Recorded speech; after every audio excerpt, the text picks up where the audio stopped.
Sir, இப்போ இலங்கையுடைய வெளியுறவுத்துறை அமைச்சர் வந்து சொல்லியிருக்காரு. இப்போ தாவேகா மாநாட்டில் விஜய் வந்து பேசியிருந்தார், கச்சத்தீவை மீட்டு கொடுங்க அப்படின்னு சொல்லிட்டு புதிரமாக எடுத்துருந்தார். இதை வந்து குறிப்பிட்டு பேசவே இல்லை. நம்ம அரசியல்வாதிகள் வந்து புரிஞ்சுக்கணும், அது வந்து எங்களோட இது அப்படின்னு சொல்லியிருக்காரு. கச்சத்தீவை வந்து கொடுக்க முடியாது அப்படின்னு சொல்லியிருக்காரு. அதுக்கு உங்களுடைய கருத்து? அது அந்த அளவுக்கு சூழல் ஆகிப்போச்சு. கச்சத்தீவு வந்து முதல்ல இந்தியாவோடது இல்லை, கச்சத்தீவு எங்களோடது, எங்கள் பாட்டன் சேதுபதி மன்னனோடது. அப்போ இந்த நிலப்பரப்பு முதல்ல ஒன்றா இருந்தது இல்லைல்ல, இப்படி ஒருங்கிணைக்கப்பட்டது. அதில் மன்னர் மானிய ஒழிப்பில் அம்மையார் இந்திரா காந்தி அவர்கள் எடுத்து அதை கொடுத்துட்டாங்க. அது காரணம் வந்து இங்கே பாகிஸ்தான், சீனா அந்த பக்கத்தில் ஆதிக்கம் செலுத்தக்கூடாதுன்னு தெற்காசிய பிராந்தியத்தில் இலங்கையை தன் கட்டுப்பாட்டில் வச்சுக்கணுன்ட்டு எங்களுடைய நிலப்பரப்பை லஞ்சமாக கொடுத்தது தான். இப்போ பாராளுமன்றத்தில் பேசி ஒரு தீர்மானம் போட்டு அப்படிலாம் கொடுக்காம தன்னிச்சையாக எடுத்து கொடுத்தது தான் அது. அதனால் வந்த பின்விளைவுகள் உங்களுக்கு தெரியும். ஒரு ஒப்பந்தத்தில் 99 ஆண்டுக்கு அப்படி லீஸுக்கு மாதிரி கொடுத்தது அது உங்களுக்கு தெரியும். அதை இப்போ அது யாரும் பேச முடியல. அவர் ஒன்றும் தெரியாமல், வரலாறு தெரியாமல் பேசிட்டுக்கிறாரு.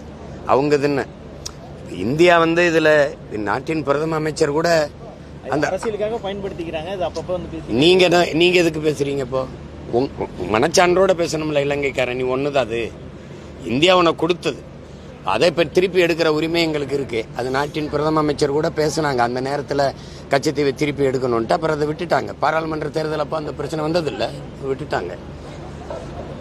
இப்போ இங்கே இருக்கிற அதிகாரங்கள் எங்களுக்கானதா இல்லாதனால, எங்களுக்காக உறுதியாக பேசாதனால அது திணறுது. ஏன்னா இந்த ரெண்டு கட்சிகளும், காங்கிரஸோ பாரதிய ஜனதாவோ ஆட்சியில் இருக்கும்போது கச்சத்தீவு கொடுத்தது தான், திருப்பி எடுக்க வேண்டும் என்கிற பேச்சுக்கே இடம் இல்லைன்னு. இந்த கொடுத்ததுதான்ங்கிற பேச்சில் பார்த்தீங்கன்னா நீங்கள் தான் கொடுத்துருக்கீங்க, அது யாரோடதை கொடுத்தீங்கன்னு கேள்வி வருதுல்ல. என்னோடது. கச்சத்தீவு எனக்குன்னா எனக்கு கடற்பரப்பு அதிகம், கச்சத்தீவு அவனுக்குன்னா அவனுக்கு கடல் நீள பரப்பு நீளம் அதிகம். அப்போ நாங்கள் எல்லை தாண்டி வர்றோம்னா அப்போ இந்த நாட்டின் குடிகளுக்கான மீன் பிடிக்கிற உரிமையை பெற்றுக் கொடுக்க வேண்டியது, அவனுடைய வாழ்வாதாரத்தையும் வாழ்வுரிமையும் உயிரையும் பாதுகாக்க வேண்டியது இந்த நாட்டின் பொறுப்பாக இல்லையா?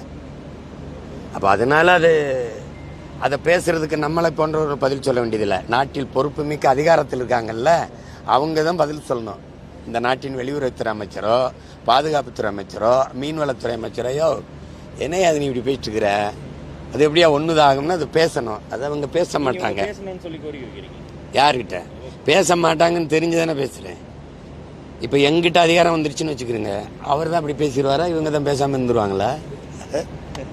சார், அதே மாதிரி இப்போ வந்து அமெரிக்கா வரி விதிப்பின் காரணமாக நம்ம கோயம்புத்தூரில் நிறைய பின்னல் ஆடைகள் வந்து, திருப்பூர் இதெல்லாம் இந்த ரீஜனில் 35 லட்சம் பின்னல் ஆடைகள் வந்து தேக்கத்தில் இருக்குது அப்படின்னு சொல்கிறாங்க, பாதிப்படைஞ்சிருக்குன்றாங்க. இதுக்கு வந்து என்ன மாதிரி நடவடிக்கை கரெக்டாக இருக்கணும், என்ன இந்திய அரசாங்கம் பண்ணணும்?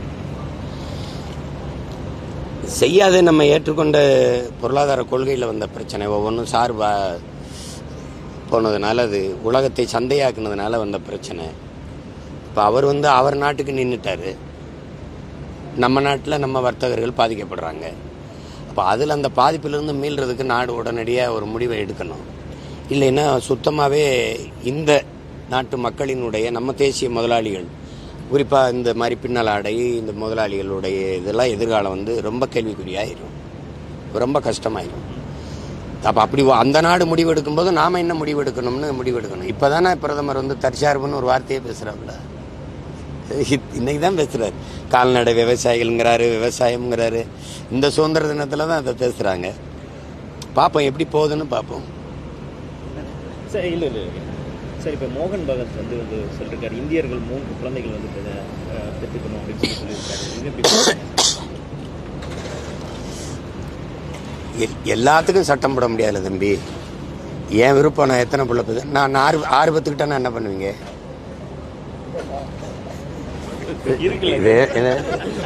சரி, 6 பெற்றுக்கிட்டேன் இல்லையே. நீங்கள் தான் சொன்னீங்க குடும்ப ஃபேமிலி பிளானிங்னு ஒன்று கொண்டு வந்தது நீங்கள். நாம் இருவர் நமக்கு இருவர் நீங்கள், அப்புறம் நாம் இருவர் நமக்கு ஒருவர் நீங்கள், நாம் இருவர் நமக்கு இன்னொருவர் நீங்கள். இப்போ 3 பெற்றுக்கிறீங்க. நாம் இருவர் நமக்கு 3வரா? நான் 6வருங்கிறேன். இதெல்லாம் எது? நான் என்ன சாப்பிட்ணும், நான் என்ன உடை உடுத்தணும், நான் எந்த மதத்தில் இருக்கணும், நான் என்ன சாமியை கும்பிடணும், என்னை புதைக்கணுமா எரிக்கணுமா, இதெல்லாமா உன் வேலை? போப்பா, தெரு போதை பொருளை விற்றுக்கிட்டு, கஞ்சா விற்றுக்கிட்டு, கணக்கில்லாத போதையும் சாராயம் ஊற்றி வச்சுட்டு 3 பிள்ளை பேருனா இப்போ எப்படி பெறுவான்? சரி சார், இப்போ வந்து விஜய் மாநாட்டில், தாவேகா மாநாட்டில் ஒரு 2 பசங்க இளைஞர்களுடைய பிரச்சனை போயிட்டு இருக்கு. பவுன்சர்ஸ் வந்து தூக்கி போட்டாங்க, என்னை தான் தூக்கி போட்டாங்கன்னு ஒருத்தர் வந்து சரத்குமாருங்கிற ஒரு கேஸ் கொடுத்துருக்காரு, இன்னொருத்தர் இல்லை அப்படின்னு சொல்கிறாரு. இதில் ஒரு குழப்பம் நீடித்து இருக்கு. இதில் ஏதாவது ஒரு உள்நோக்கம் இருக்கும்னு நினைக்கிறீங்களா? இந்த இதெல்லாம் ரொம்ப சின்ன செய்தி. இதெல்லாம் ஒரு பெருசு பிடித்திருக்க வேண்டியதில்லை. அவங்களே சின்ன பிள்ளைங்க. ஒருத்தர் இல்லைன்றாரு, அப்புறம் அவர் ஆமான்றாரு. இதுக்குள்ளே போய் இதை இவ்வளோ பெரிய ஊடகம், இவ்வளோ பெரிய இதெல்லாம் எடுத்து விவாதிக்கிற அளவுக்கு ஒரு செய்தி இல்லை. அதை விட்டுட்டு அதை கடந்து போயிருங்க. அது ஒரு சொல்லுவாங்களா, அதில் சின்ன பிள்ளை வியாபாரம் விஷயம்ப்பா அப்படின்னு. அது மாதிரி சின்ன பிள்ளை விவகாரம் அதை விட்டுருவோம். தாவேகா சின்ன பிள்ளை விவகாரம் நினைக்கல, அது நடந்த சம்பவத்தை சொல்லுங்கள். அது நடந்ததை தான் சொல்கிறேன், நீங்கள் கேட்டதை சொல்கிறேன்.